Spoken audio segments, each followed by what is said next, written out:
some watch enthusiasts write off Hublot as a brand because they see them as gaudy, overvalued, soccer player only watch brand.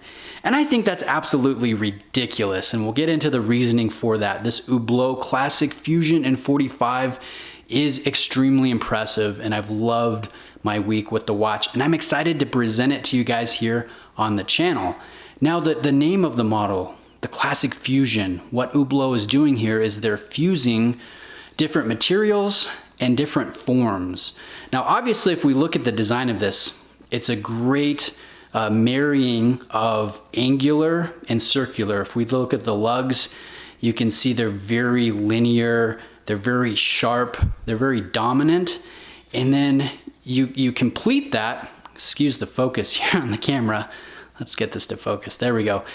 And then you fuse that with the classic porthole circular bezel, and the mid case also carries a very nice bevel found on the sides. And I like how those terminate at those angular lugs. So if you look at this thing as a whole, I love the shape and I love the fluidity here. This is a great fusing of form. So I think they've done an excellent job with that. Hublot is also fusing different materials. Most notably is this dyed alligator strap, which is fused with blue silicone on the back as well as the sides, which is pretty ingenious because it enhances the longevity and the user experience of, alligator. It's going to be sweat resistant, and I think will hold up better over time. So I really like that. I like the fact that they're fusing between high-grade titanium. You've got this blue composite material or gasket that sits below the porthole bezel and above the mid case. So I think that looks really sharp as well. Now, Hublot doesn't actually offer this in stainless steel at the moment. This one again is made out of a high-grade titanium. They also offer it in ceramic and precious metal and gold. So I like the fact that they're using non-traditional materials.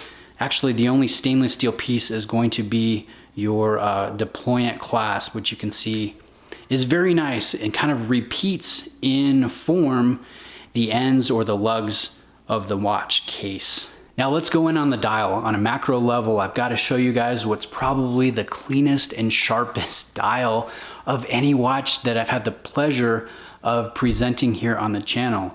These diamond cut rhodium plated applied markers, beveled hands, very long. They are, they're just dazzling. I've never seen light play on a watch face before like the way these applied markers and hands grab light. I mean, it's more impressive than Grand Seiko, which is already, top of the book in my opinion. So I love the ridges here. I love how deep they are. I love, even in low light, this thing really sparkles. It's almost like you're looking at set gems on the face of this blue sunburst dial. Now, I mentioned the length of the hands. You'll notice that the hands go, at least the minute hand and the second hand, go all the way to the end of this dial, which is great, especially for a watch that is 45 millimeters in diameter. Now, another thing that I enjoy is the simplicity of the dial. You'll notice the Hublot branding below the 12 o'clock position. You'll see automatic, and then you'll see Swiss made, which I really like how they've done that. It's a little detail, but notice how spaced the lettering is on the Swiss made designation. It almost takes up that entire 10-minute track on the bottom portion of the dial. It's not squished together. It's almost celebrated to a degree. So I think that looks very good. And the absence of minute markers, minute hashes, I think ends up enhancing the overall look of the watch. It is absolutely stunning. Now, on my wrist, 7.25 inches in circumference, I thought the 45 millimeter would look a little bit large, but surprisingly it plays very well. And I think a lot of that is due to the thin nature of the case. We are under 11 millimeters in total height, and the lightweight nature of the titanium. So I look at this watch, I look at the design, I look at the fusing of materials and forms, I look at the rich details of the dial, I look at the pop and presence on wrist, and I don't see where the hate comes from. This is a very impressive piece. Now, most notably, if we open up the watch and take a look at the exhibition case back, you'll see the HUB 112 caliber, which a lot of you guys picked up on this in the unboxing, is a Sellita SW300 base movement. And I think that might be where some of the hate comes from, or some of the flack.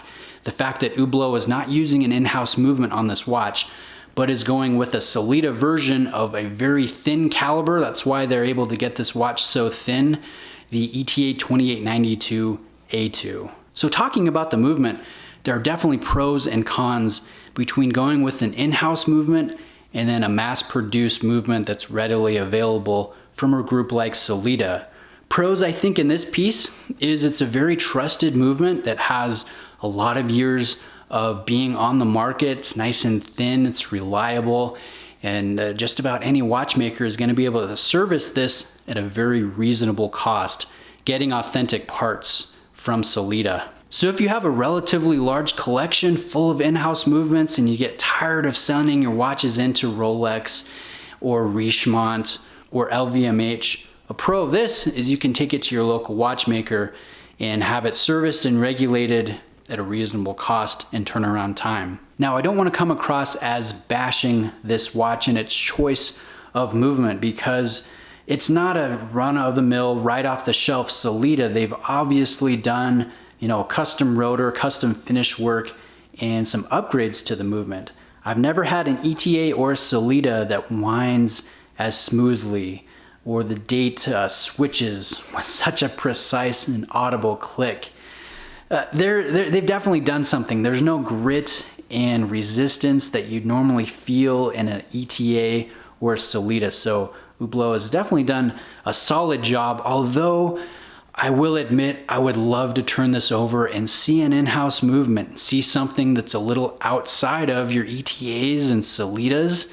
I think that would be a really nice thing, especially when you're spending this type of money on a watch. Now, the watch retails at $7,700 in titanium on an alligator strap. If you're going with precious metal, if you're going with ceramic, or you're buying this on a bracelet, then the price is going to go up even more. Now, I got to mention ECJ Lux by Diamonds Direct. They are the store that lent this in for review. I worked with Ross Gallen.